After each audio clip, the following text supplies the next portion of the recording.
اعوذ باللہ من الشیطان الرجیم بسم اللہ الرحمن الرحیم۔ دوستو، سجاد رائے آفیشیل میں ویلکم۔ دوستو، آج آپ سے ایک بہت ہی دلچسپ واقعہ شیئر کرنے جا رہا ہوں۔ یہ واقعہ ایک بغداد کی فاحشہ عورت کا ہے جس کو حضرت شاہ اسماعیل نے سیدھی راہ دکھائی تھی۔ تو چلیں سٹارٹ کر لیتے ہیں۔ یہ لڑکیاں سب بے نیاز اپنی اداؤں سے سب کو غائل کرتی مدرسہ عزیزیہ کے دروازے سے گزر رہی تھیں۔ حضرت شاہ محمد اسماعیل کی نظر ان پر پڑ گئی۔ حضرت نے اپنے ساتھیوں سے پوچھا، یہ کون ہیں؟ ساتھیوں نے بتایا، حضرت یہ طوائفیں ہیں اور کسی ناچ گانے کی محفل میں جا رہی ہیں۔ یہ تو معلوم ہوا، یہ بتاؤ یہ کس مذہب سے تعلق رکھتی ہیں؟ ساتھیوں نے کہا، یہ دین اسلام کو ہی بدنام کرنے والیاں ہیں۔ یہ سب اپنے آپ کو مسلمان کہتی ہیں۔ حضرت نے بات سنی تو فرمایا، مان لیا کہ بد عمل اور بد کردار ہی صحیح، لیکن کلمہ گو ہونے کے اعتبار سے ہوئی تو ہماری بہنیں، لہٰذا ہمیں ان کو نصیحت کرنی چاہیے۔ ساتھیوں نے کہا کہ ان پر نصیحت کیا خاک اثر کرے گی، ان کو نصیحت کرنے والا تو خود بدنام ہو جائے گا۔ آپ رحمۃ اللہ علیہ نے فرمایا، کیا ہوا، میں یہ فریضہ ادا کر کے رہوں گا۔ ساتھیوں نے عرض کیا، حضرت آپ کا ان کے پاس جانا بالکل ٹھیک نہیں ہے۔ شہر کے چاروں طرف آپ کے مذہب کے مخالفین ہیں جو آپ کو بدنام کرنے کا کوئی موقع ہاتھ سے نہیں جانے دیتے۔ آپ نے فرمایا، مجھے ذرا برابر پرواہ نہیں ہے، میں انہیں نصیحت ضرور کر کے جاؤں گا۔ اس کے بعد آپ تبلیغ حق و اصلاح کا عزم لیے ان کے گھر تشریف لائے، درویشانہ لباس زیب تن کیا اور تنہا نائکہ کے دروازے پر پہنچ گئے۔ آپ رحمۃ اللہ علیہ نے فرمایا، اللہ والیو، دروازہ کھولو اور فقیر کی صدا سنو۔ آپ رحمۃ اللہ علیہ کی آواز سن کر چند لڑکیاں آئیں۔ انہوں نے دروازہ کھولا تو دیکھا کہ ایک درویش بزرگ کھڑا ہے۔ انہوں نے چند روپے لا کر تھما دیے، لیکن اس درویش نے اندر جانے کا اقرار کیا اور اندر چلے گئے۔ شاہ صاحب نے دیکھا چاروں طرف شمع روشن ہیں، تحائف طبلے اور ڈھولک کی تھاپ پر رقص کر رہی ہیں۔ ان کی بازیبوں اور گھنگرو کی کھنکار عجیب سماں باندھ رہی تھی۔ یوں ہی نائکہ کی نگاہ اس فقیر پر پڑی، اس پر ہیبت طاری ہو گئی۔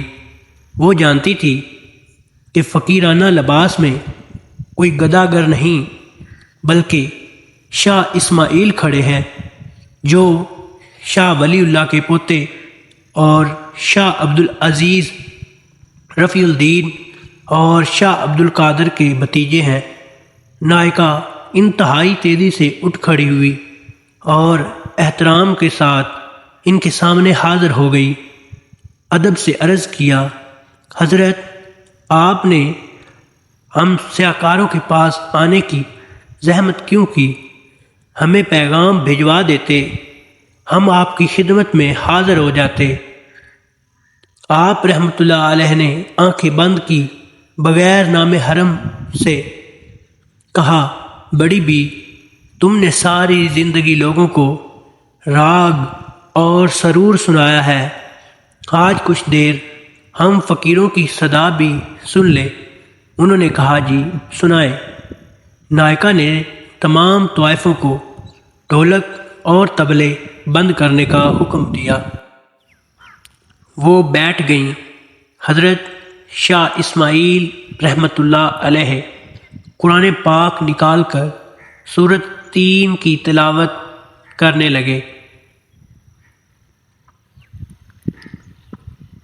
آپ کی تلاوت اس قدر پرسوز تھی کہ طوائفیں بے خود ہو گئیں۔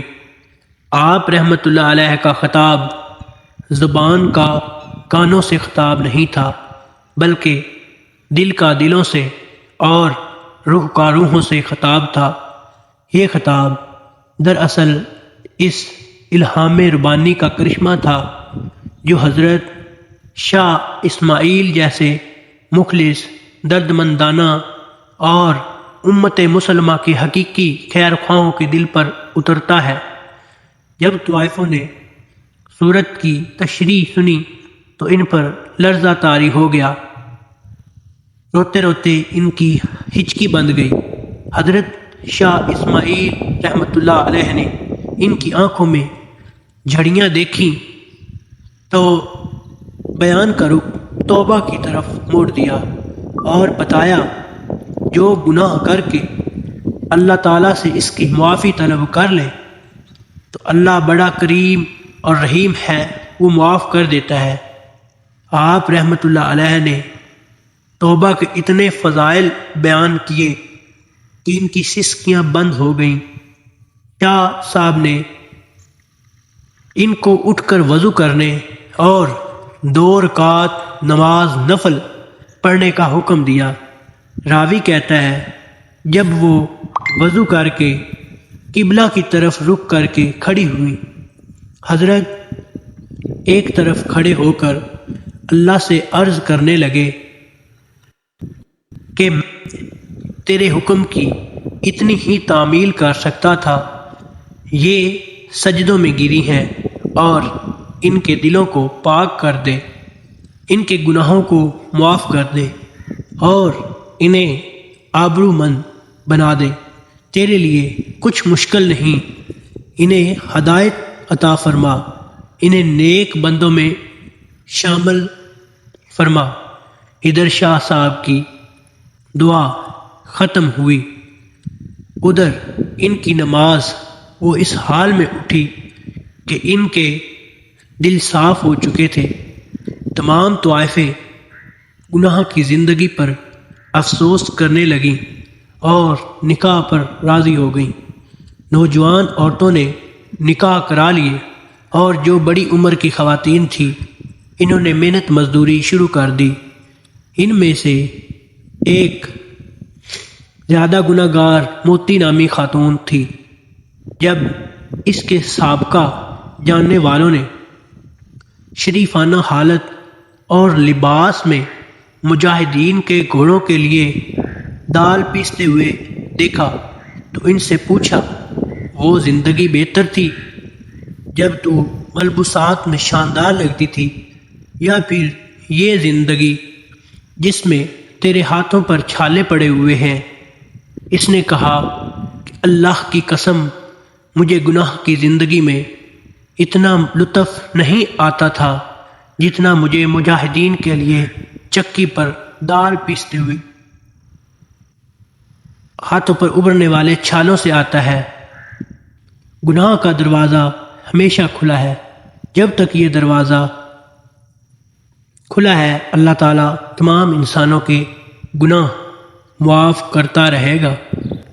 ہم اپنے آپ کو اللہ کے حضور پیش کر کے دل سے توبہ کر لیں تو اللہ تعالیٰ ضرور قبول فرمائے گا۔